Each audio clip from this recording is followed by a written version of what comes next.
हम कामोकी पहुंचने वाले हैं, हम कामोकी के करीब है, ऐसा मेरे टीम, और हम अभी बाबा क्रिकेट को क्रॉस करने लगे। लाइट मारना जरा सर दोबारा, मैं जरा सोशल मीडिया वालों को भी बताऊं क्या पूछ रहा हूं, मैं दिखाना है।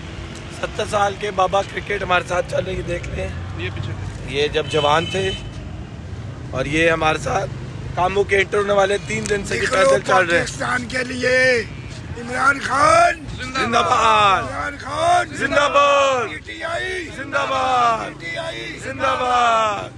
क्या बात है, क्या बात है। इमरान खान, इमरान खान। हम कामोकी पहुंचने वाले हैं। खान साहब का काफिला थोड़ा पीछे हमसे, और इंशाल्लाह डर्टी हैरी हमारे हैं।